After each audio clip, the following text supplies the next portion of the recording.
halina't makiisa sa hapag ng Panginoon, ang hapag ng katotohanan at ng ating kaligtasan dito sa Healing Mass sa Veritas. Magandang tanghali po sa inyong lahat mga kapanalig. Ipinagdarasal ng Radio Veritas ang lahat ng intensyon para sa araw na ito. Mga pasasalamat, kaarawan, personal na panalangin, mga kagalingan at kapayapaan ng mga kaluluwa. At sa intensyon po na lahat ng mga donors at members ng Kapanalig Radio Community. Ngayon po ay Huwebes sa ika-5 linggo ng 40 araw na paghahanda. Ang ating pagdiriwang ay pangunahan po ni Reverend Father Arlo Yap, SVD, at ang ating mga lektor na sina Sister Ranela at Sister Franz. Magsitayo na po ang lahat.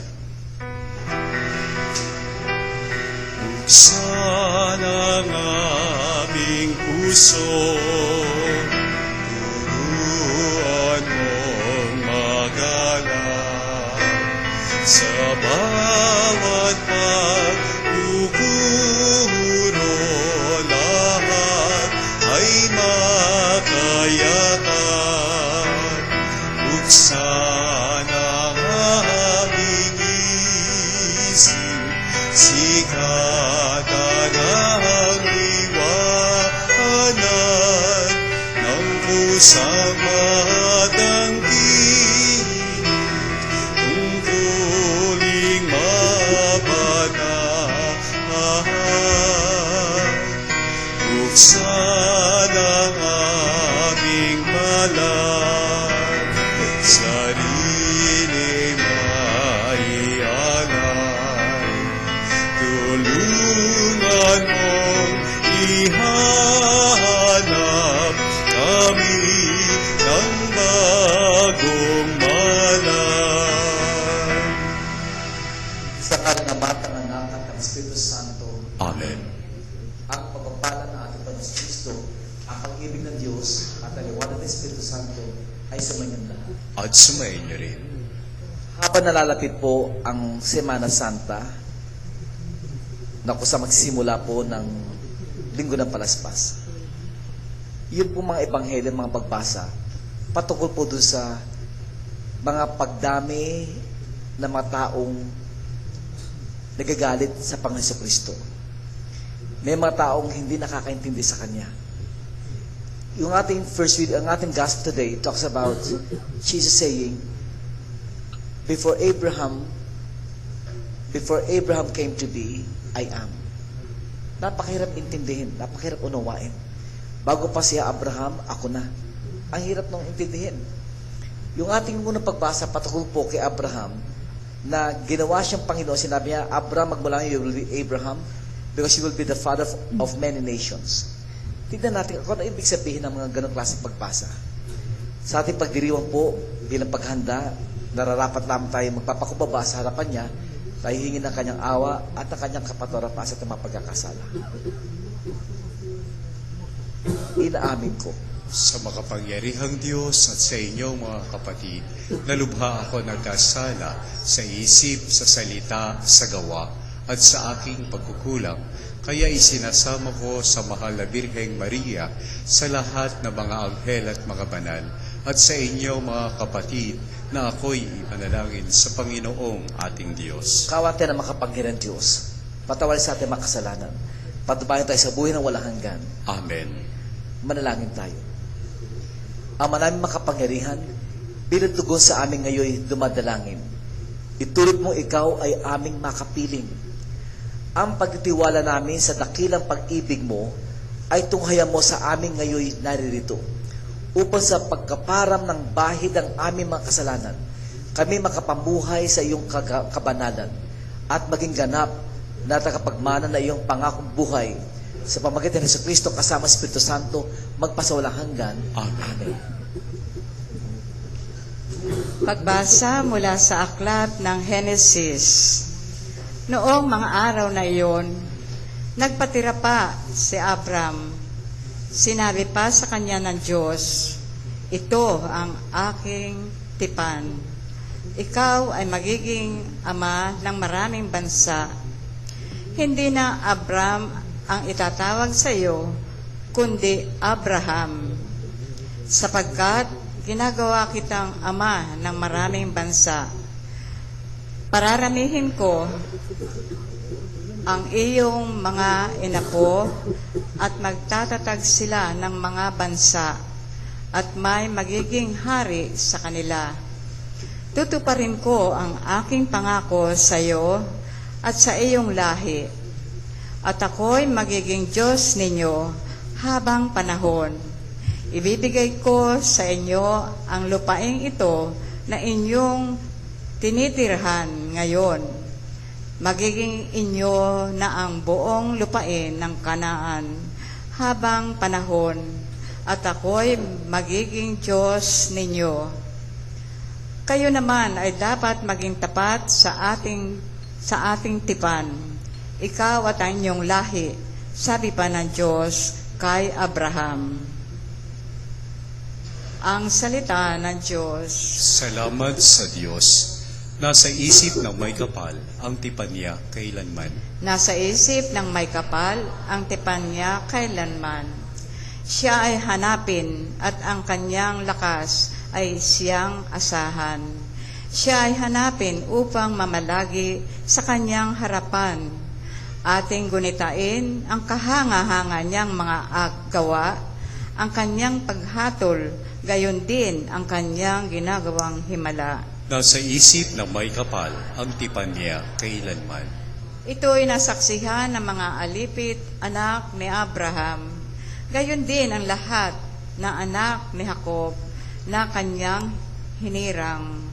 Ang Panginoon Diyos ay ang Panginoon. Siya ang ating Diyos. Sa kanyang paghatol ay ang nasasaklaw buong sansinukob. Nasa isip ng may kapal ang tipan niya kailanman. Ang tipang pangako'y lagi nasa isip niya kailanman, ang mga pangakong kanyang binitiwan sa lahat ng angkan.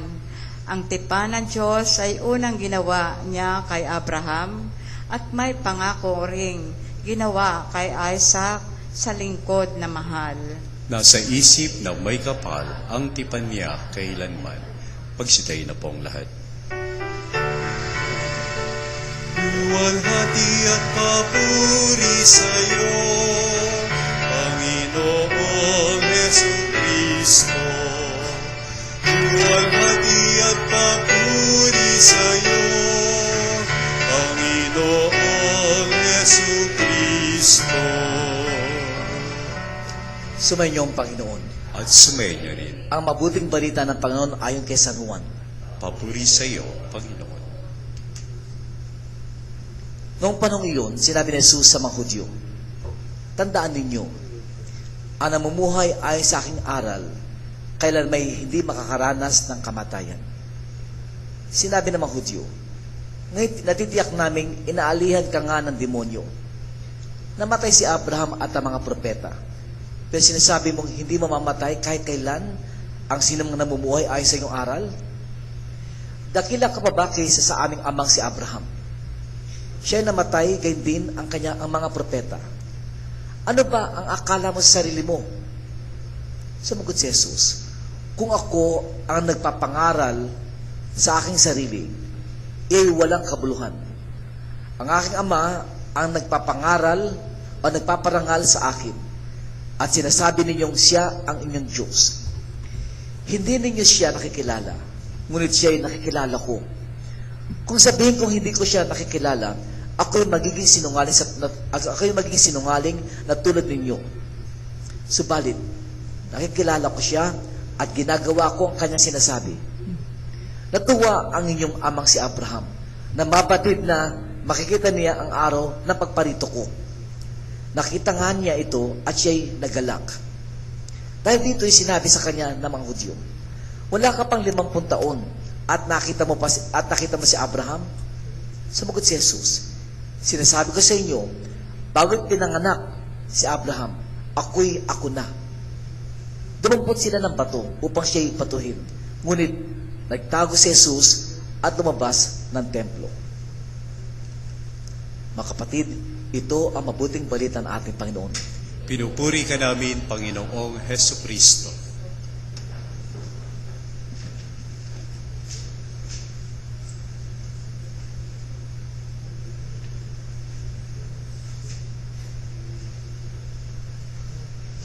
Ang mga taga Abu Dhabi po ngayon nakikinig every Thursday. Tinetape po nila yung misa natin, tinetape po nila, tapos sinishare po nila sa gabi kasama ng mga kapatid natin, mga OFWs doon. Po.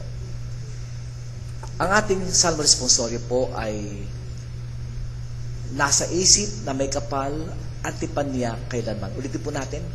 Sa isip na In English translation, ang pagkakalagay po, the Lord remembers His covenant forever. The Lord remembers His covenant forever. Nasa isip na may kapal, antipan niya kailanman.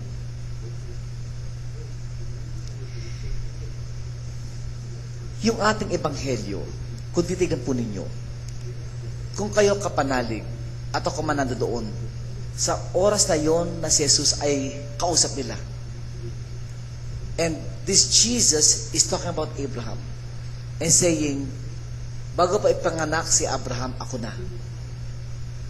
Honestly, ikaw, kapanalig, at ako nandoon. Would you feel the same na mga Hudyo na nagalit sa Panginoon? Would you feel the same? Halimbawa, pag narinig mo si Jesus na sinusundan mo, that you are one of the followers of Jesus, then suddenly He would say, before Abraham came to be, I am. Would you feel the same na mga Hudyo na hindi maniwala? I will feel the same, hindi ako maniniwala. Kasi mahirap intindihin. Ulti ko, mahirap intindihin. Tignan nyo yung balangkas ng ating ebanghelyo.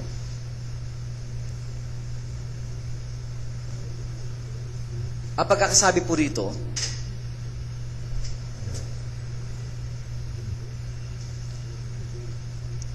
okay. So marami nagagalit. Tandaan ninyo, ang namumuhay di ayon sa aking aral, kailangan hindi makakaranas ng kamatayan. O hindi mamamatay. Ang hirap intindihin nun. Kaya ang argument nila, kung ganun, dapat hindi namatay si Abraham.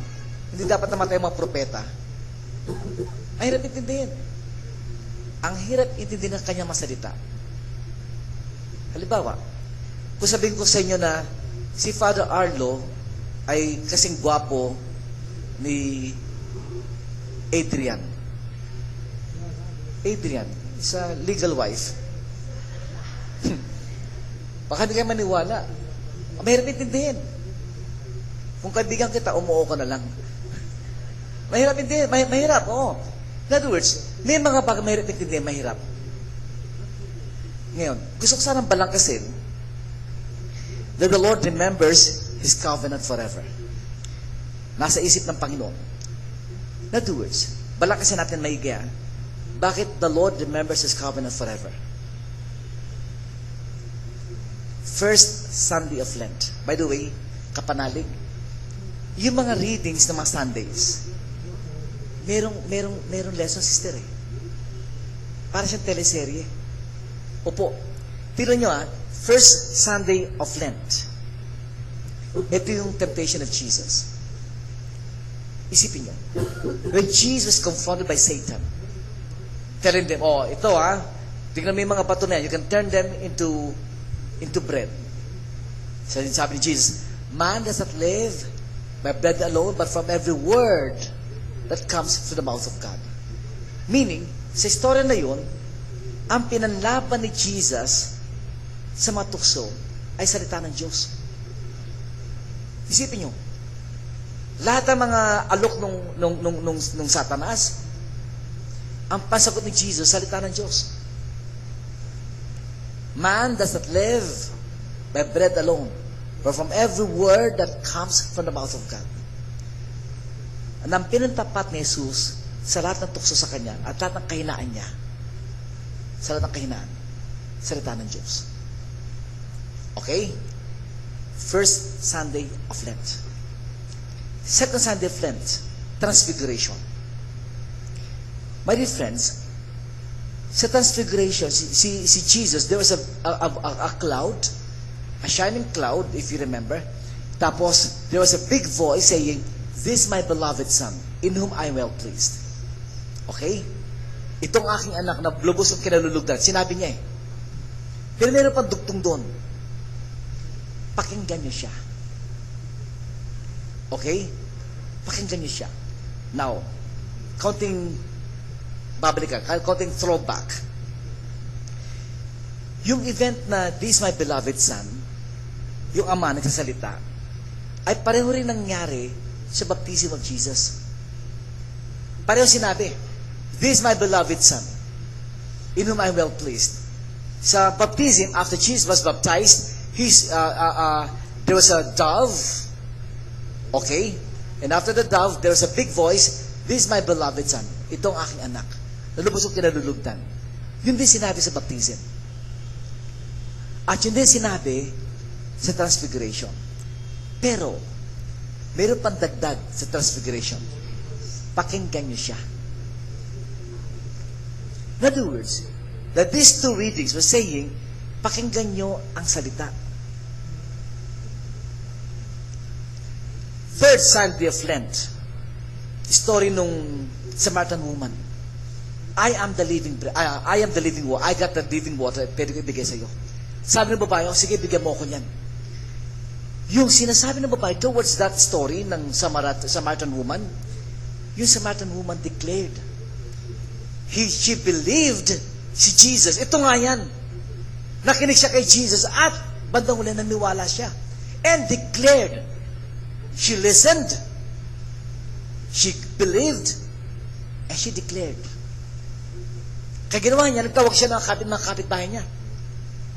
Madali kayo! Nakilala ko ng Mesiyas! Samama kayo sa akin! Abay, nagtawag na siya. Third Sunday of Lent. Fourth Sunday of Lent. Ang story is yung blind man. Yung blind man, binatikas ng Pariseo. Bakit? Kasi pinagaling siya ni Jesus on the Sabbath. Nagtatalo-talo ng mga Pariseo, kung if he is the man of God, bakit siya nagpagaling on the Sabbath? Tama rin argument eh. Kung siya talaga ang anak ng Diyos, bakit siya nagpagaling on the Sabbath? Lumabag siya sa utos ng Sabbath. Sabi ng mga kabila, okay, sige, sabihin natin na lang, nagpagaling siya. Nandun yun eh. But, kung sakali siya makasalanan, and if he's a sinner, bakit niya kaya magpagaling? Talo-talo na sila. Ang punto ko lang, yung mama, bulag ever since birth. Sister, hindi na natuwa. Dapat natuwa na lang sila. And yet, this blind man who gumaling, nakita ni Jesus at sinabi sa kanya, I am He. Ako yung tagapagligtas. Then, yung mama na nakakita, he listened, he believed, and he declared. Lagi mayroong believe and declared.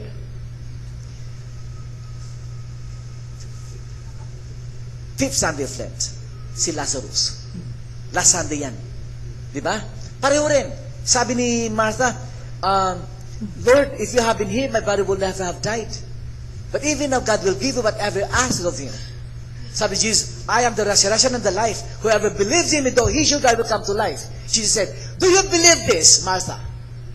Yes, Lord, I have believed that you are the Son of God, the Son who is to come. I believe that you are the Christ, the Son of God. She declared and she believed. I believe that you are the Son of God. I believe that you are the Christ, the Son of God, He who is to come. She declared and she believed. And Jesus began, after that, sige, samahan niyo na ako. Asan niyo ba nilibing? And towards that point, Jesus said, Lazarus, come out. Bakit? Because si Martha believed and declared. Nakinig. Now here comes the gospel today. Tignan ninyo. Sa English translation, ito babasahin ko, sabi, tandaan ninyo, ang namumuhay ay sa aking aral, kailan may hindi makararanas sa kamatayan.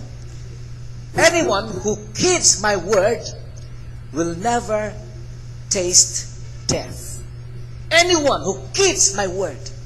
Kaya kung titignan mo, dudugtong mo, yung word of God na pinanghawakan, yung salita ni Jesus. Anyone who keeps my word. Kahit na pa, mahirap intindihin. Kahit mahirap intindihin, keep my word. Now, mahirap intindihin. Ano pang hawa ko kung halimbawa? Lord, ang hirap intindihin. Even before Abraham was born, nandun ka na. You were not even 50 years old. Ang hirap intindihin, Lord, ang hirap mong unawain, ang hirap mong intindihin. But what will make me understand Jesus? Kahit mahirap intindihin. What will make us understand Jesus? You say prayer? Siguro nga. But there's one thing that we can understand Jesus. There's one thing. Keep the word. Anyone who keeps my word. Paano? Kung titignan mo kay Abraham, si Abraham naging Abraham. Alam niyo kung bakit? You know bakit? Magmula nga, Abraham, kayo tatawagin ng Abraham. Alam niyo kung bakit? Alam niyo kung bakit? Kapanalig, alam niyo kung bakit siya ginawang Abraham? Alam niyo kung bakit? Kasi si Abraham naging kapampangan.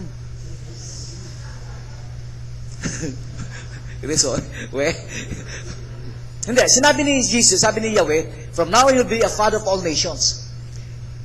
At pinapangako ko sa iyo. Gusto ko yung word na pinapangako. What a big word for today. Pinapangako ko. Sabi niya, tutuparin ko ang aking pangako sa iyo at ang iyong lahi. Tutuparin ko. Bakit kanyo? Sa mga tao, sinasabi, pangako ng pangako, lagi napapako. Ang Diyos iba. Pangako ng pangako, lagi nabubuo. Ulitin ko, pangako ng pangako, laging nabubuo. Kung tayo mangangako, pangako ka ng pangako, lagi napapako. Sa akin, titignan ko ang Diyos, pangako ng pangako ang Diyos, laging nabubuo. If this God promised Abraham, tutuparin ko yan, sabi niya. Now that brings us to the point kung bakit nasa isip na may kapal ang tipan magpakailaman. Ulitin natin. Nasa isip na may kapal. Bakit? Kasi ang pangako niya ay lagi nabubuo. Ngayon, kung may pangako sa akin ng Diyos, tutuparin niya yan. Kasi lagi nabubuo. Kahit mahirap intindi si Jesus, alam ko, gagawin ng Diyos ang pangako niya na liligtas niya ako. Kahit mahirap intindihin, sapagkat kahit mahirap panghawakan, kahit mahirap intindihin, mayroong panghawakan. Ang panghawakan ko, pangako niya. Bakit? Nasa isip niya lagi ang tipan niya. Yung covenant niya lagi nasa isip niya. At yung pag nasa isip niya, ibig sabihin, bubuuin niya. No matter what happens, kahit mahirap intindihin. Anyone who keeps my word, at yung word niya ngayon, ay yung kanyang pangako. He will keep His covenant forever. But we have to keep also our covenant with God. Paano? Just believe and declare. No matter kung mahirap man o madaling intindihin. Personally, may mga bagay din ang nahirapan, mahirap intindihin. Honestly, to be honest with you. Kahit naka-broadcast tayo, I will be transferred by May sa isang lugar. Masama loob ko sa mga superiors ko, sister, sorry masama loob ko sa mga superiors ko. Oo. Kasi hindi naman ako dapat lumipat tutuusin. Pero, pangako ng Diyos mahirapan ako, hirap intindihin. Bakit ako ilipat pa? Naalala ko yung Word of God, sister. When there was a time, Jesus, after a whole day of healing and teachings, whole day, that evening, of course, kakasama sila, early morning, Jesus was praying. Early morning. And He was praying. And in the morning, hinahanap siya ng mga disciples niya. Lord, Ang hirap mo namang hanapin. Sabi ko, bakit kayo nandito? Aga-aga nyo dito. Kasi maraming taong naghahanap sa inyo. Yun po, Lord, nakapili na nga sila Jesus said, let's go to another village. It is there also I am called for. I felt good. Kahit masakit at mahirap intindihin, I felt good. Let's go to another village. Para sinasabi, para Arlo, iba rin naman makinabang sa'yo. Felt good. Keeping the word. In that sense, hindi ako namatay. Kasi kung sasama loob mo, mamamatay ako. Oo, amin ito sa'yo. Kung sasama loob mo, mamamatay ka talaga Pero I kept His word. Anyone who keeps my word will never taste death. That could have been my spiritual death. Pero I kept His word. Mahirap intindihin. Halimbawa, kapanalig. Nakikinig ka ngayon, may cancer ka ngayon, may cancer. Up to now, you asking, Lord, bakit ako? Sumisimba ako, nagsiserve ako, lay minister ako, bakit may cancer ako? Lord, bakit ganon? Lector ako, mayroon ng cancer. Ang hirap intindihin. Pero panghawakan natin. Pangako niya. Nasa isip na may kapal at di pa niya magpakailanman. Ibig sabihin, kahit mahirap intindihin, umuo ka na. Bakit? Ang pinanghawakan mo, pangako niya. If the Lord fulfilled His promise to Abraham, He will also fulfill His promise of our salvation. Bakit? Nasa isip niya lagi ang kanyang covenant, ang kanyang tipan, magpakailanman. No matter what happens, kapanalig, kung may mga bagay ka mahirap intindihin, panghawakan mo lamang ang pangako niya.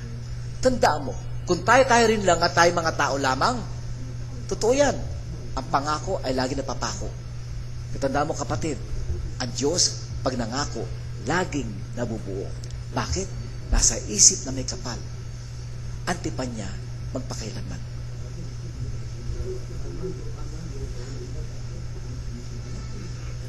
Please stand.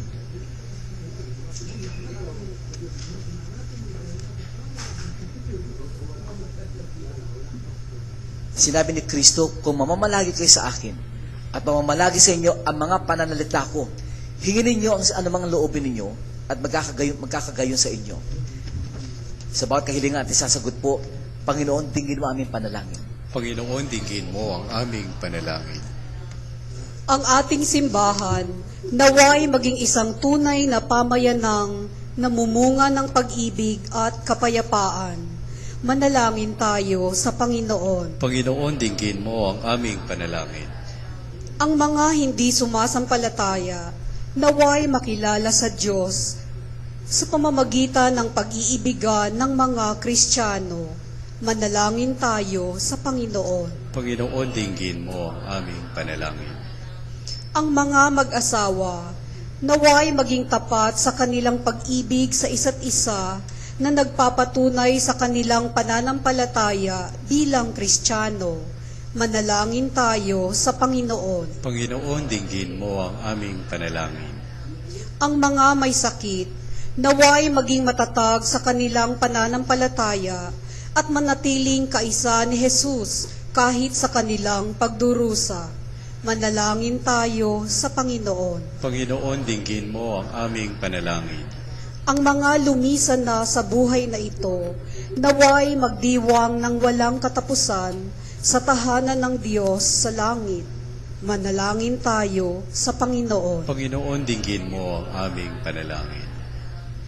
At para sa mga may kaarawan sa mga araw na ito, si Roberto Gabriel, Lenny Orbanes, Boyet Pre, at Ami Domingo.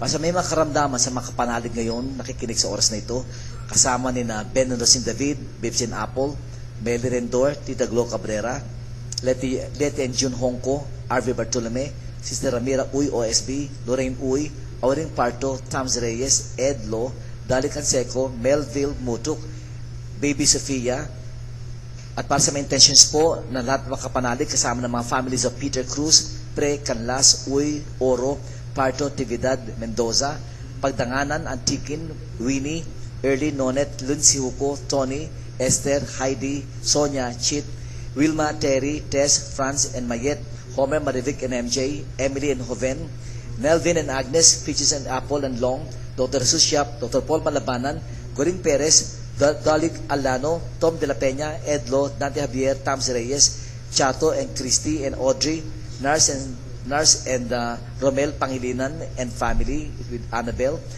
Father Troy De Los Santos, OFM, Capuchin, Nene Suaco and friends, and Parduccio family. Manalangin tayo sa Panginoon. Panginoon, dinggin mo ang aming panalangin.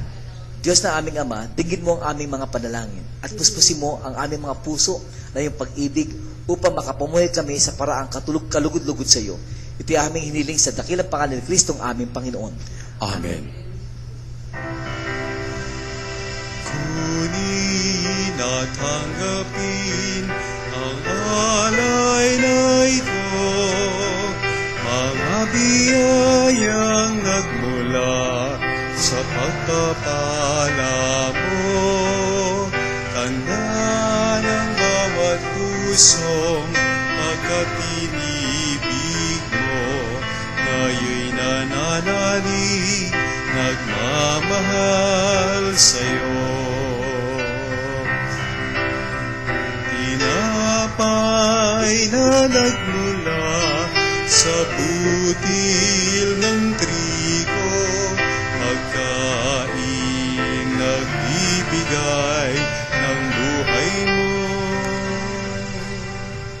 Manahal mga kapatid, upang paghahain natin kalugan ng Diyos mga makapangyarihan. Tanggapin nawa ng Panginoon itong paghahain sa iyong mga kamay sa kapurihan niya at karangalan sa ating kapakinabangan at sa buong sambayanan niyang banal. Ang manahal nilikha, kalugan mo ang paghahain ng mga natitipon dito upang ito'y pakinabangan sa pamumuhay namin sa mundo at sa pagkakamit ng kaligtasan ng mga tao. Sa pamamagitan ni Jesucristo kasama ng Espiritu Santo, magpasawalang hanggan. Amen. Sumayin niyo ang Panginoon. At sumayin niyo rin. Itaas sa Diyos ang inyong puso at diwa. Tinaas na namin sa Panginoon. Pasalamatan natin ang Panginoong ating Diyos. Marapat na siya ay pasalamatan. Ang maraming makapangyarihan tunay nga marapat, dahil aming pasalamatan sa pamamagitan ni Jesucristo na aming Panginoon. Sa aming kusang pagtitiis ng hirap, tinutulungan mong aming maitumpak ang kinamihas ng pagsalungat sa pananagot ang iyong iniatas. Sa aming pagtulad sa anak mong mahal na nagpapakasakit para sa tanan, ang pagsikap namin iyong kinalulugdan at ang pagpapakabuti namin iyong ikinararangal. Kaya kaysa namang hilang sisiabit ng papuri sa iyo nang walang pay sa kalangitan, kami nagbubunyi sa iyong kadakilaan. Santo, Santo, Santo ang Panginoong Diyos na makapangyarihan, napupuno ang langit at lupa ng kaluwalhatian mo, Hosana sa kaitaasan. Pinagpala ang naparirito sa ngalan ng Panginoon, Hosana sa kaitaasan. Minumungkahi ko mga kapanalig, when I raise the body and blood of Christ, try to make a covenant with God. Call that panata. On our side, we call this panata. For example, this coming Holy Week o Semana Santa, make a panata. Together with your family, halimbawa, visit the iglesia. Kahit tatlong simbahan lang. As a family. O yung panata ng pabasa, halimbawa. O yung panata na sasama sa prosesyon sa Good Friday. So make any panata. A covenant with the Lord. Okay? Tandaan niyo, the Lord remembers His covenant forever. Now, briefly, there are two reasons for making a panata. Two reasons. Big reasons. If you want to make a panata for this Holy Week. One, out of thanksgiving. Pasasalamat. If you get answered prayers, make a panata. Lord, I want to do this as a panata. Pasasalamat sa iyo. Second, kung meron kayo hinihingi sa Panginoon, make a panata. As a family. O even magkakabarkadahan, kapanalig. Okay? Ama naming banal, ikaw ang bukalantan ng kabanalan. Kaya sa pamagitan na yung Espiritu, gawin banal ang kaloob na ito upang para sa amin maging katawan, dugo na aming Panginoong Heso Kristo. Bago niya pinagtiis ang kusog na maging handog, hinawakan niya ang tinapay, pinasalamatan kaniya, pinaghati-hati niya iyon, inabot sa kanyang malagad at sinabi, tanggapin niyo lahat ito at kanin. Ito ang katawan na ihahandog para sa inyo.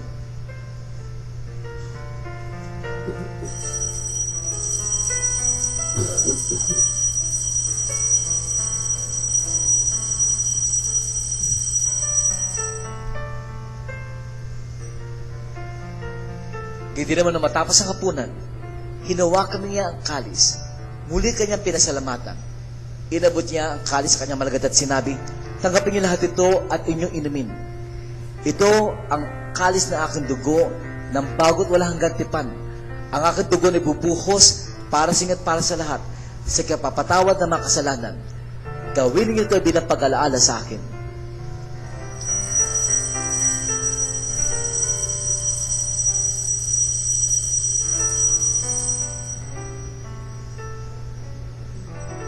Ipagbunyi natin ang misteryo natin pananampalataya. Si Kristo'y namatay, si Kristo'y nabuhay, si Kristo'y babalik sa wakas ng panahon. Ama, ginagawa na yung pag-aalala sa pagkamatay at muli pagkabuhay na iyong anak. Kaya tinaalin namin si Tirapi nagbibigay buhay at ang kalis nagkakalob ng kaligtasan. Kami nagpapasalamat dahil kami minarapat na tumayo sa harap mo para maglingkod sa iyo.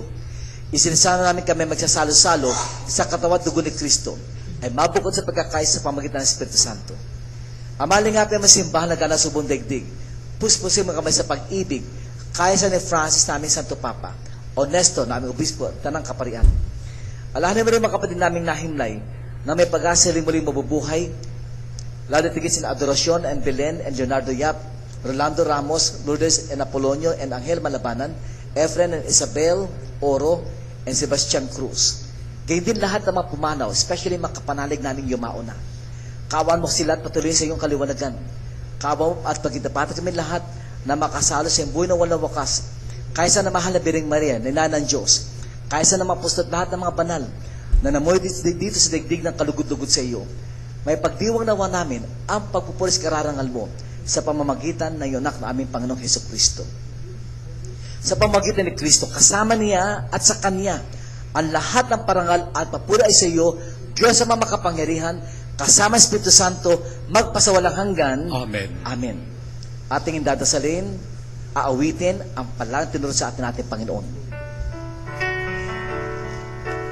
Ama namin, sumasalangit ka, sambahin ang ngalan mo, mapasa amin ang kaharian mo, sundin ang loob mo, dito sa lupa, para ng sa langit, bigyan mo po kami ngayon ng aming kakanin sa araw-araw at patawarin mo kami sa aming mga sala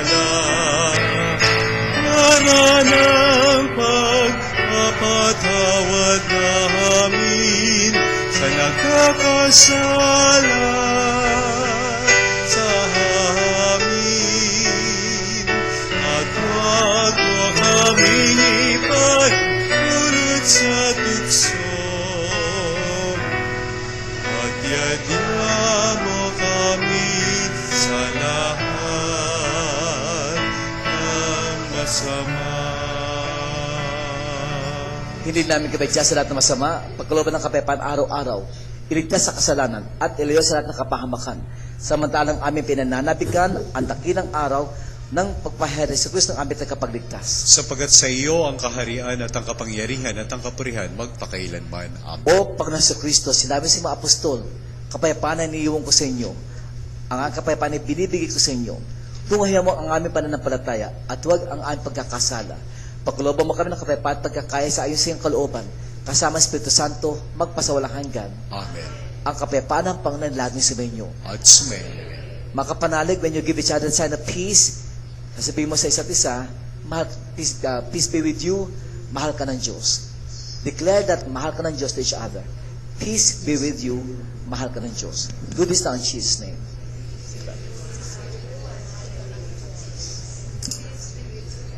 Kordero ng Diyos na nag-aalis ng mga kasalanan ng sanlibutan, maawa ka sa amin. Kordero ng Diyos na nag-aalis ng mga kasalanan ng sanlibutan, maawa ka sa amin. Kordero ng Diyos na nag-aalis ng mga kasalanan ng sanlibutan, ipagkaloob mo sa amin ang kapayapaan. My dear friends, this is Jesus, the very covenant of the Father with us for our salvation. And we listen to Him. Sapagat siya ang kordero ng Diyos na nag-aalis sa kasalanan sa libutan. Mapapada mo taong tinatawag sa piging ng kordero. Panginoon, hindi ako karapat-dapat na magpatuloy sa iyo, ngunit sa isang salita mo lamang ay gagaling na ako.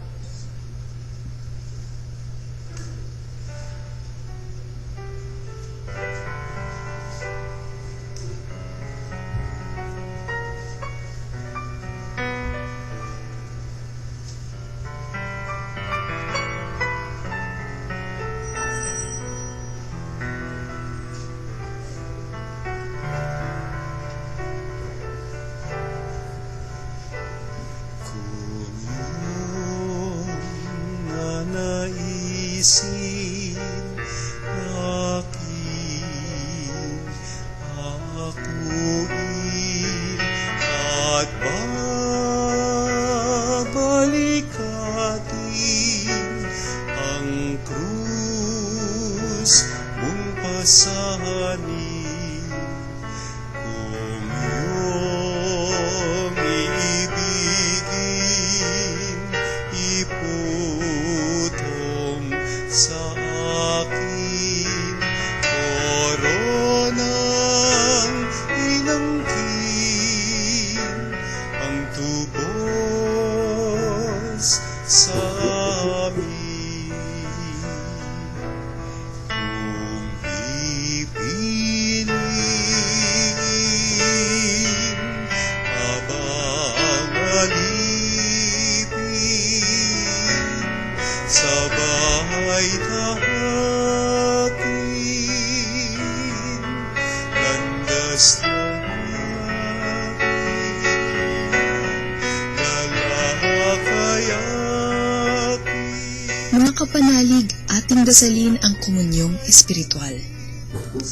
O Jesus, nananalig ako sa pananahan mo sa kabanal-banalang sakramento. Minamahal kita higit sa lahat at hangad ka ng aking kaluluwa. Hindi ko man matatanggap ngayon ang iyong katawan at dugo, inaasahan ko na patuloy kang mamumuhay sa aking puso. Naniniwala ako na narito ka at kaisa ka ng aking buong pagkatao. Huwag mong ipahintulot na mawalay ako sa iyo. Amen.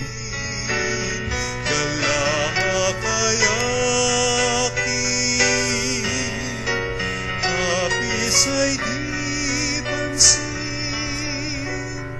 ang iyong naisin, siyang susundin.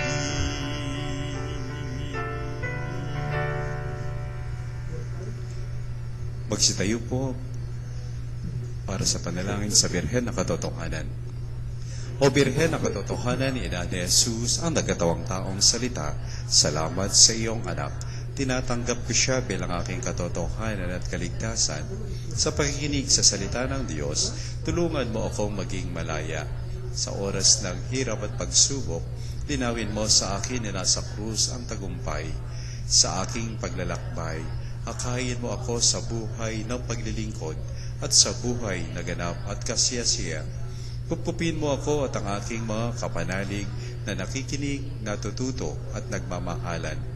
O Maria, Birhen ng Katotohanan, ipanalangin mo kami. O Jesus, ikaw ang daan, ikaw ang katotohanan, at ikaw ang buhay, iligtas mo kami. Amen. Manalangin tayo. Ama namin mapagmahal, kami iyong pinapagsalo sa iyong piging na banal, ay lumuluhog sa iyong pagmamahal, upang kaming tumanggap ng banal na pakikinabang, ay maging mga kasalo sa buhay na walang katapusan. Sa pamamagitan ni Jesucristo kasama Espiritu Santo, magpasawalang hanggan. Amen. Tandaan niyo po, third Sunday of Lent, yung Samaritan woman, believed and declared. Fourth Sunday of Lent, yung blind man, believed and declared. Fifth Sunday of Lent, si Lazarus, Martha and Mary, they also believed and declared. Next Sunday, Palm Sunday, papasok si Jesus sa Jerusalem.